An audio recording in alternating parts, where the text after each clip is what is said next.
찬양을 하다 보면 연습 때보다 훨씬 더 은혜스러울 때가 있고, 또 어떨 때는 연습 때는 잘했는데 실제로 좀 약할 때가 있어요. 제가 아까 성가대 할 때 보니까, 연습할 때 보니까 너무너무 잘했는데 연습 때보다 좀 약한 것 같아요. 못했다는 말은 아닙니다. 저도 이렇게 말씀을 준비하다 보면 연습 때는 잘 됐는데 실제로 예배 때는 잘 됐는데 은혜가 안 될 때 있고, 어떨 때 연습할 때 은혜가 안 됐는데 또 예배 때 훨씬 더 은혜가 될 때가 있습니다. 아무튼 오늘 이 시간에도 성령의 충만한 역사가 오늘 저와 여러분들에게 있기를 주님의 이름으로 축원합니다. 아멘. 요즘 교회들은 성탄절이나 부활절 외에는 절기에 별 관심이 없어요. 심지어 성탄절이나 부활절마저도 그 관심이 시들해지고 있습니다. 그런데 지금도 오순절 계통에서는 이 성령 강림절을 굉장히 중요하게 여기고 있습니다. 너무 지나치게 치중해서 심지어는 오히려 오순절 교회를 건전지 못한 신비주의로 몰고 가는 경우도 있습니다. 어찌됐든 간에 오순절 성령 강림이 없었더라면 교회가 설립되지 못했을 것이고, 성령의 모든 예언이나 그리스도의 약속도 다 거짓으로 판명되고 말았을 것입니다. 그런 의미에서 기독교의 성령 강림절은 대단한 중요한 의미를 갖고 있습니다. 그래서 금년에는 특별히 저희 교회에서 지난 한 주간 성령 강림 특별 기도회를 했습니다. 그 덕분에 많은 교우들이 은혜도 받았고 성령의 충만함도 체험하는 기회가 되었고, 많은 찬양과 기도를 하는 시간이었습니다. 다시 한번 지난 한 주간 성령 강림 기도회를 준비한 우리 마리아 임원들, 또 회원들, 함께 참여해서 은혜를 나눈 모든 교우들에게 진심으로 감사를 드립니다. 그래서 그런지 오늘 주일은 그 어느 때보다 표정도 밝고 생동감도 더욱 넘쳐 보이는 것 같습니다.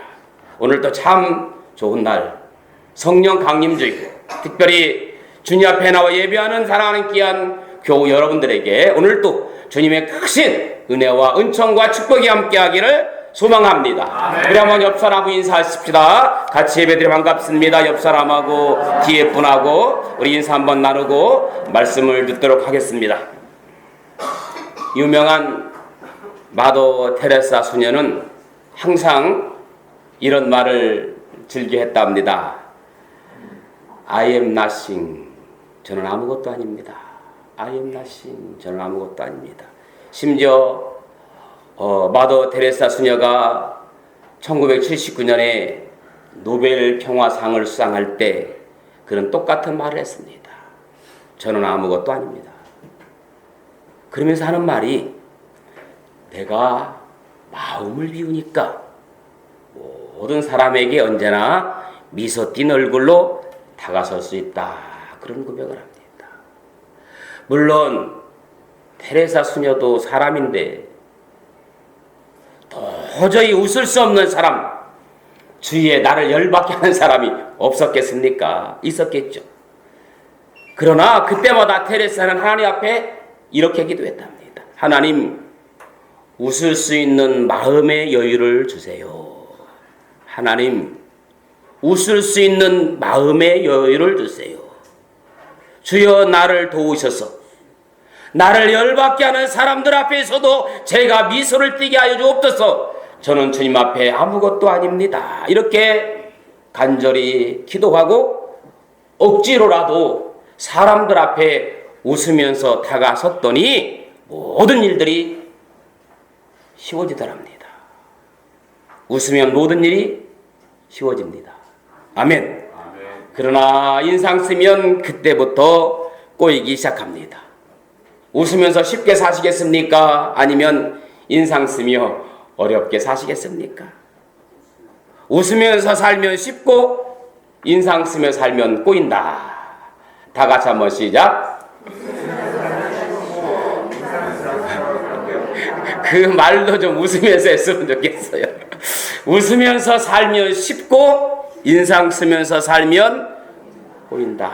항상 웃는 모습 보면 너무너무 보기가 좋습니다. 제가 가끔 우리 옆집에 내 사랑 칼국수를 가끔 가면 저를 서민자 집사님보다 저를 더 반기는 분이 같이 일하는 그 나영 씨라는 분이 얼마나 모든 사람들에게 밝게 미소를 띠면서 웃는지 몰라요.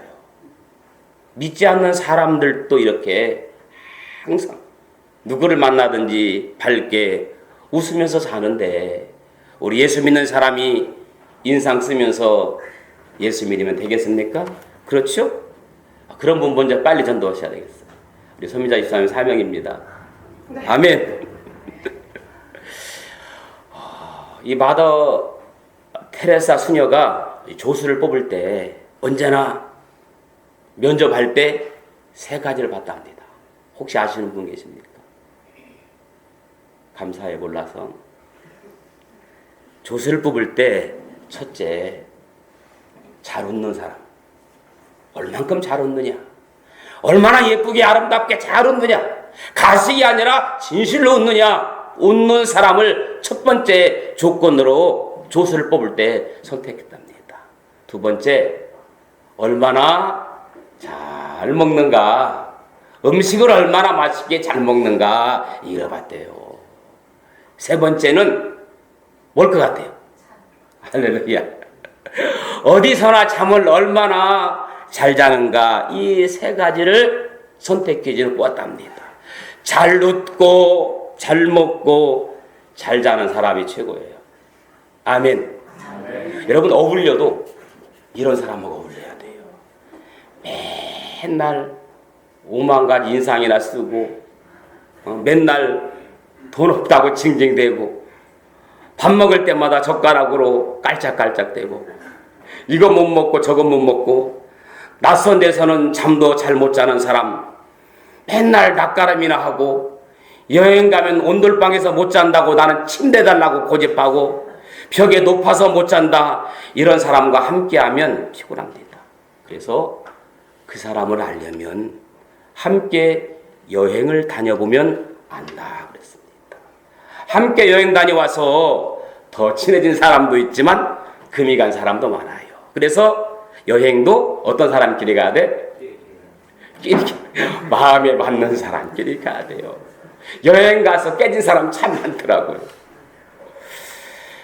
이런 사람은 남을 이야기는커녕 자기 자신도 제대로 컨트롤을 못하는 사람입니다. 자, 오늘 본문은 예수님께서 세상 떠나실 시간을 얼마 앞두고 제자들에게 하신 고별을 삽니다. 이제 조금 있으면 내가 떠날 것이다.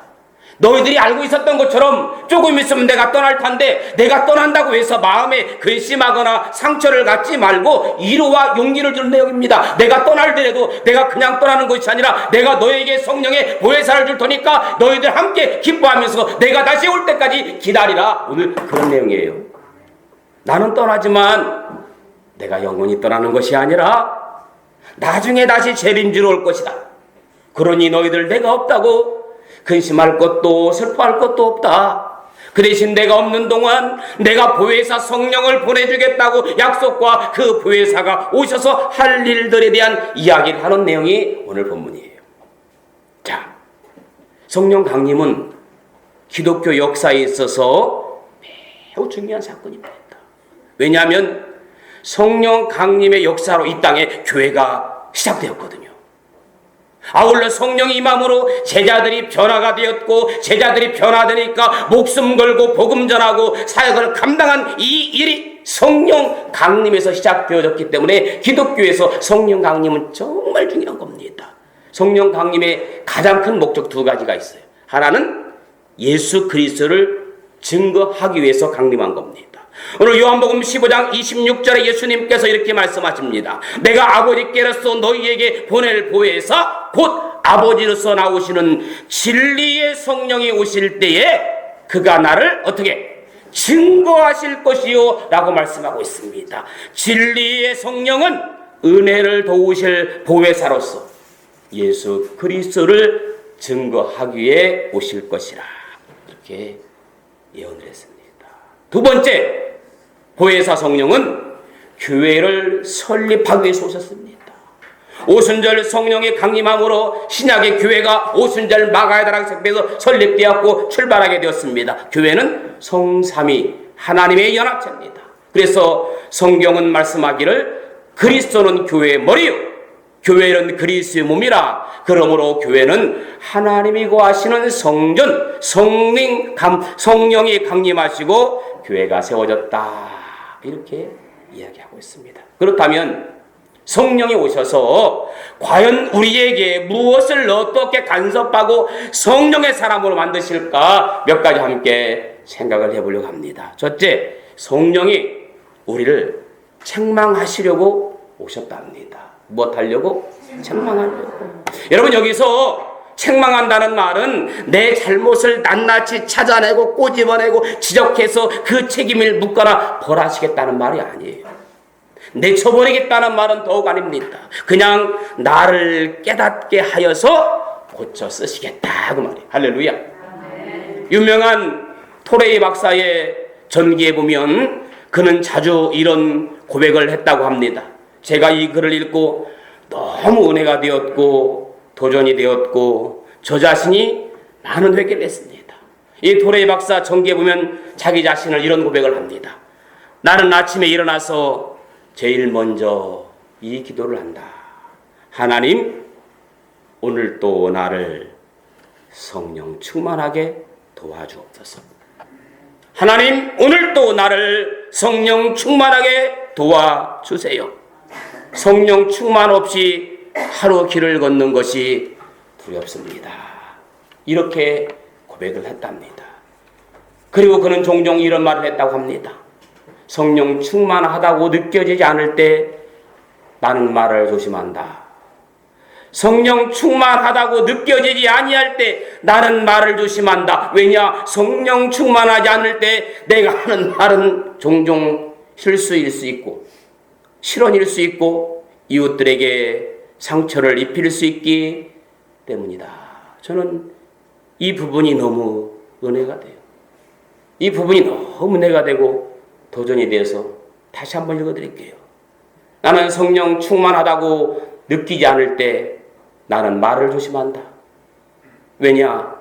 성령 충만하지 않을 때 내가 하는 말은 종종 실수할 수 있고 실언할 수 있고 이웃들에게 상처를 입힐 수 있기 때문이다. 나는 성령 충만하다고 느끼지 않을 때 중요한 결정을 보유한다. 유보한다. 성령 충만하지 않고 결정할 때 종종 내 결정은 잘못될 수 있고 믿지 않는 사람과 마찬가지의 이기적인 결정을 내릴 수 있기 때문이다. 그래서 나를 책망하시는 성령 충만을 사모한다. 목이 타도록 사모한다. 목마른 사슴이 시냇물을 찾기에 사모한다. 성령 충만을 구한다. 자신이 나태하고 게으를 때마다 이렇게 매일매일 고백했다고 합니다. 이 토레이 성령의 책망하심을 구했던 것처럼 오늘 저와 여러분들의 고백이 이런 고백이기를 축복합니다. 오늘 본문 8절에 보니까 그가 와서 무엇에 대해서? 죄에 대해서 또 의에 대해서 심판에 대하여 세상을 어떻게 책망하시리니. 여러분, 여기서 책망한다는 말은 깨우쳐서 확신케 한다는 말입니다. 깨우쳐서 확신케 하여 준다. 바울은 성령의 속에서 역사하실 때 뭐라고 고백합니까? 나는 죄인 중에 괴수라고 고백합니다. 바울 안에 성령이 임하니까, 성령이 역사니까 나는 죄인 중에 괴수라. 베드로 안에 성령이 임하니까 뭐라 했어요? 주여 나를 떠나소서, 나는 죄인이로소이다. 베드로의 설교를 들은 백성들 역시 마음에 찔려 우리가 어찌할꼬 가슴을 치며 통곡했다고 했습니다. 이것이 모두 무슨 역사? 성령의 역사입니다. 성령께서 책망하시고 깨우치시는 죄악 가운데 가장 큰 죄악은 불신앙의 죄입니다. 불신앙은 예수 십자가의 구속을 믿지 아니함으로 죄 중에 죄요, 영원히 망하게 하는 죄입니다. 누구나 책망을 받기 싫어하지만 오히려 책망하는 대상이 있으면 때로는 축복일 수도 있습니다. 사람은 장래를 위해서라면 책망을 들을 줄도 알아야 됩니다. 특히 성령의 책망을 받아들일 때 회개가 일어나고 믿음의 길로 돌아오는 복된 역사가 있음을 믿으시기 바랍니다. 여러분, 사실 우리가 살면서 누군가가 나를 책망하거나 지적해주는 사람은 사실 그렇게 많지 않습니다. 여러분 살면서 누군가가 여러분을 지적하거나 책망하는 사람이 얼마나 있습니까? 사실 우리는 지금 나를 위해서 책망하고 지적해주는 사람 별로 없습니다. 오히려 책망하거나 지적해주면 오히려 거부 반응을 일으킵니다. 저 자신을 봐도 그래요. 사실 누가 저에게 책망하거나 지적해주는 사람은 아무도 없습니다. 부모님도 안 하셔요. 부모님도 무조건 잘했대. 우리 아들 최고래. 잘못하고 있는데도 잘했대. 이건 어쩌면 저에게 성장이 아니라 퇴보일 수도 있습니다. 어쩌면 나의 성장을, 미래를 막는 덫일 수도 있습니다. 때로는 잘못을 지적해주는 것 필요합니다. 저도 잘못할 수 있고 미처 생각을 못하는 부분도 있고 판단 미스를 할 때도 있습니다. 그때 여러분 과감하게 서슴없이 조언해 주십시오. 단 조언을 해 주실 때는 어떻게? 조용히 다가와서 해야 돼요. 여럿이 있을 때 목사님은 그렇게 하면 돼요. 그러면 저는 받아들이는 게 아니라 화가 나게 되고 저것이 나를 도전하는 것이 아닌가 그렇게 들뜨댔어요. 누누이 말씀드렸듯이 칭찬은 공개적으로 하시고 여럿이 모였을 때 많이 해주시고 미스는 조용히 찾아와서 개인적으로 말씀해 주시면 기꺼이 받아들이겠습니다. 그런데 사람의 심리가 참 이상하죠. 잘못 실수는 공개적으로 창피를 팍팍 줍니다. 그런데 맞는 말이지만 나를 적으로 만드는 거고 담을 쌓게 만드는 거예요. 또 칭찬은 개인적으로 해요. 은혜 받았으면 조용히 찾아와가지고 목사님 은혜 받았습니다 그러지 말고 카페에 사람들 많이 모였을 때 목사님 은혜 받았습니다 얼마나 좋아요. 조용히 찾아와가지고 목사님 은혜가 됐어요 그러지 말고. 그래도 감사한 것은 저는 기도할 때 성령께서 직접 저를 책망하시고 직접 저를 가르쳐 주십니다. 아멘. 그러니까 제가 올바르게 성령 따라 살아가려고 노력하는 겁니다. 그렇다면 성령이 오셔서 과연 우리에게 무엇을 어떻게 간섭하고 성령의 사람을 만드시느냐. 두 번째는 인도하시려고. 한번 따라합시다. 나를 인도하시려고. 오늘 13절에 있는 말씀 보니까 진리의 성령이 오시면 그가 나를 모든 진리 가운데로 인도하시리라. 성령께서 오시면 나를 좋은 길로, 선한 길로, 아름다운 길로 인도하시려고, 간섭하시려고, 성령이 나를 인도하시려고 내 마음에 오시는 줄로 믿습니다. 나를 지적하게 하시고 나를 탄식하게 하시고 나를 깨달아서 올바른 사람 되게 하려고 성령이 내 안에 내주하고 계신 줄로 믿습니다. 여러분, 예수께서 계시는 동안 제자들은 말씀을 감당할 만한 영적 수준에 도달하지 못했던 사람들입니다. 그런데 성령께서 오셔서 그들을 인도하시니까 완전히 진리에 거하게 되었고 그리스도를 증거하는 증거자가 된 겁니다. 진리는 그리스도 예수입니다. 아멘. 요한복음 14장에 예수께서 이르시되 내가 곧 길이요 진리요 생명이니 나로 말미암지 않고는 아버지께 올 자가 없느니라. 성령은 제자들에게 진리를 이해할 수 있도록 인도하십니다. 성령의 인도는 그리스도의 인격을 한층 더 깨닫게 해주고 그리스도께서 제시한 구원의 진리를 굳게 만들어주는 겁니다. 그러므로 성령의 인도하심 받지 않고는 진리를 바로 이해할 수 없습니다. 성령의 오심은 진리를 바르게 인도함이라. 아멘. 요한복음 8장 32절에 진리를 알지니 진리가 너희를 자유케 하리라. 예수님 말씀이 진리라고 했어요. 성령이 진리라고 했어요. 이렇게 진리는 세상에 속한 것이 아니라 아버지께 속하였다. 세 번째, 성령이 함께 하시면 알려주십니다. 모르는 거 알려주셔요. 모르는 거 깨닫게 해주세요. 오늘 본문 13절에 진리의 성령이 오시면 오직 들은 것을 말하며 장래일을 너희에게 알리시리라. 저도 제가 알지 못하는 일들을 주님께서 순간순간 인도해 주셔서 제 자신이 깜짝깜짝 놀랄 때가 많아요.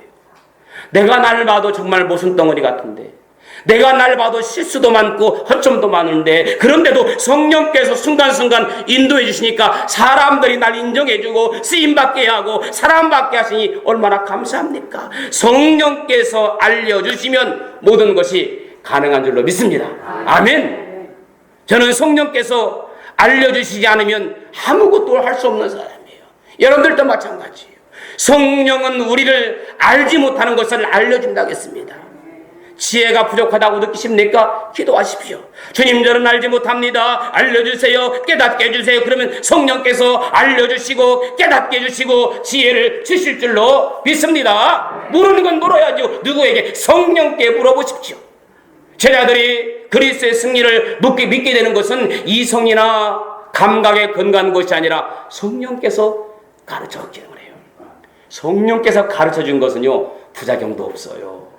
사람한테 배운 것은요, 그 배움의 과정에서 잘못 들을 수도 있고 전달될 수도 있습니다. 그러나 성령의 지시를 받는 사람은 절대 1.1하게 오차도 없습니다. 사랑하는 여러분, 사람의 지혜로는 영적인 일을 분별하고 깨달을 수 없어요. 성경에 보면 하나님 만난 사람은, 성령의 인도함 받은 사람은 모두가 다 승리했습니다. 그들 가운데 오셔서 역사하시는 성령께서 장래 일을 알려주셨기 때문이라 그랬어요.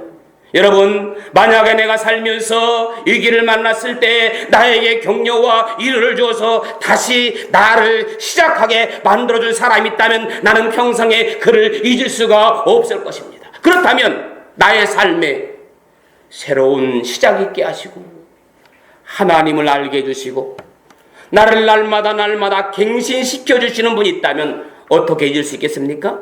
그분이 바로 보혜사 성령이라고 했습니다. 보혜사 성령이 내 안에 오시면 지혜를 주시는 줄로 믿습니다. 아멘. 때로는 눈치, 때로는 코치, 재치, 센스까지 주셔요. 성령이 임하면 센스까지 있어. 성령이 임한 사람은. 어느 할아버지가 강남에 있는 메리어트 호텔을 가게 됐습니다. 이름이 어렵잖아요. 메리어트 호텔 말이 잘 외우지 않으니까 나름대로 택시를 타고 메리아스로 연상을 해서 기억을 한 거예요. 택시를 타고 운전사에게 목적지를 말해야 되는데 이 메리아스가 생각이 나지 않는 겁니다. 그래서 할아버지가 난닝구 호텔 가자고 말했어요. 그런데 운전기사가 아무 소리 없이 메리어트 호텔 앞에 딱 내려주는 겁니다. 너무 신기해서 할아버지가 어떻게 된 거냐 묻자 운전기사가 난닝구 호텔은 아무것도 아닙니다.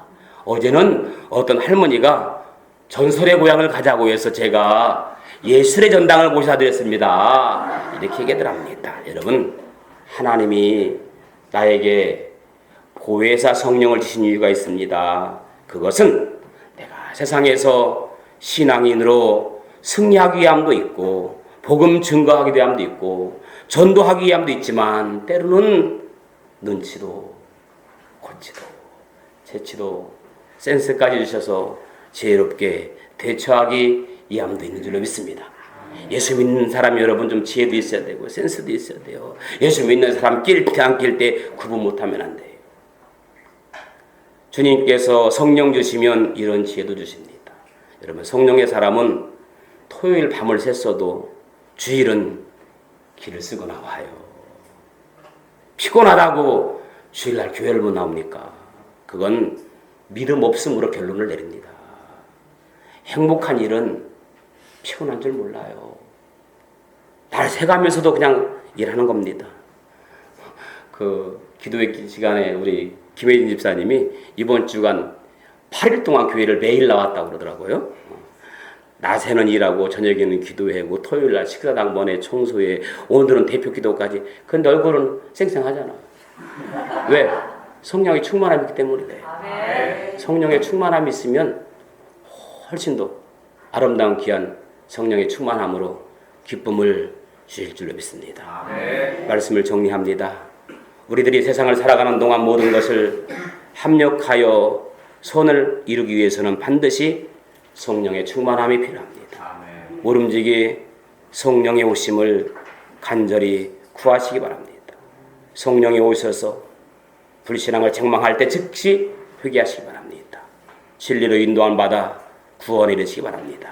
그리고 날마다 알려주시고 가르쳐주시는 비전으로 말미암아 하나님 앞으로 나아가는 복된 성도들 되기를 예수님의 이름으로 축원합니다.